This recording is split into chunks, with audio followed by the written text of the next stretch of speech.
नमस्कार, one India Hindi में आपका स्वागत है।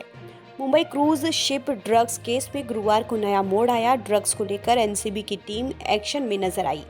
समन पर एक्ट्रेस अनन्या पांडे एनसीबी के दफ्तर पहुंची। उनके साथ एक्ट्रेस के पिता चंकी पांडे भी मौजूद रहे।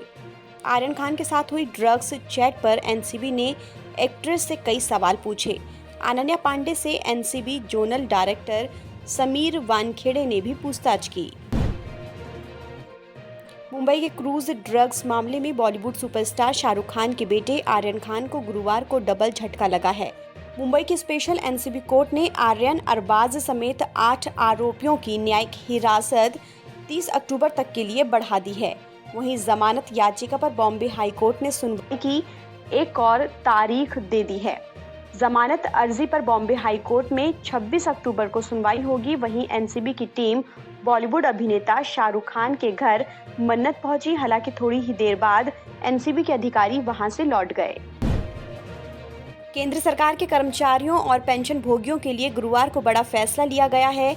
उनके लिए दिवाली के तोहफे के रूप में महंगाई भत्ते को बढ़ाने का फैसला लिया गया है।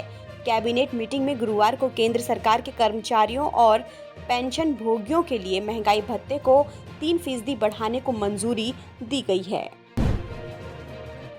देश में दिवाली से पहले एक खुशी का माहौल छाया हुआ है।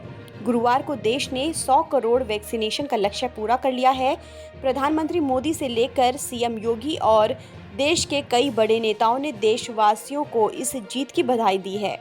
देश को ये मील का पत्थर छूने में भले ही 9 माह लगे हों, लेकिन ये पिछले 2-3 महीनों में कोरोना वैक्सीनेशन की तेज रफ्तार का कमाल ही है। केंद्रीय गृह मंत्री अमित शाह 3 दिनों के जम्मू कश्मीर के दौरे पर जा रहे हैं।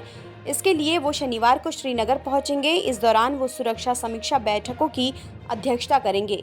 वहीं पंचायत सदस्यों के साथ साथ राजनीतिक कार्यकर्ताओं को संबोधित करेंगे। अमित शाह ऐसे समय में जम्मू कश्मीर का दौरा कर रहे हैं जब हाल ही में घाटी में आम नागरिकों को निशाना बनाया गया है और 11 लोगों की हत्या की गई है। देश में पेट्रोल डीजल की बढ़ती कीमतों को लेकर पूर्व कांग्रेस अध्यक्ष और वायनाड से सांसद राहुल गांधी ने सरकार पर करारा हमला बोला है। ट्वीट कर राहुल गांधी ने कहा कि केंद्र सरकार देश की जनता के साथ घिनौना मजाक कर रही है।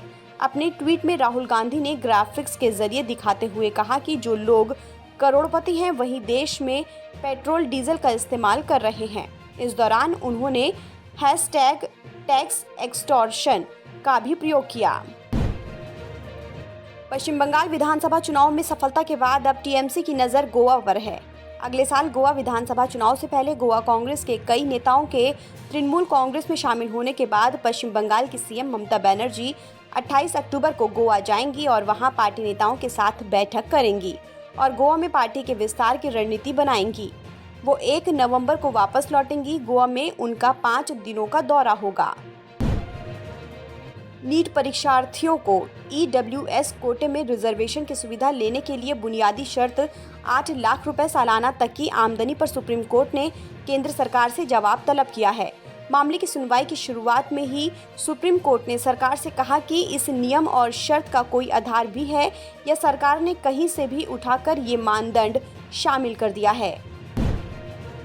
किसान आंदोलन के चलते बाधित दिल्ली की सड़कों को खोलने पर सुप्रीम कोर्ट ने गुरुवार को भी कोई आदेश नहीं दिया। कोर्ट ने सुनवाई 7 दिसंबर के लिए टाल दी है। कोर्ट ने किसान संगठनों को याचिका की कॉपी सौंपने का निर्देश दिया। कोर्ट ने ये भी कहा कि कृषि कानूनों का मसला सुनवाई के लिए लंबित होने के बावजूद किसानों को विरोध का हक है, लेकिन सड़क को बंद करना गलत है। गुरुवार को शेयर बाजार में गिरावट के साथ क्लोजिंग हुई। सेंसेक्स करीब 336 अंक की गिरावट के साथ 60,923 अंक के स्तर पर बंद हुआ। वहीं निफ्टी 88 अंक की गिरावट के साथ 18,178 अंक के स्तर पर बंद हुआ। इसके अलावा शाम को डॉलर के खिलाफ रुपया 1 पैसे की मजबूती के साथ 74 रुपये 86 पैसे के स्तर पर बंद हुआ। फिलहाल इस खबर में इतना ही। देश और दुनिया की तमाम खबरों के लिए आप बने रहिए वन इंडिया हिंदी के साथ।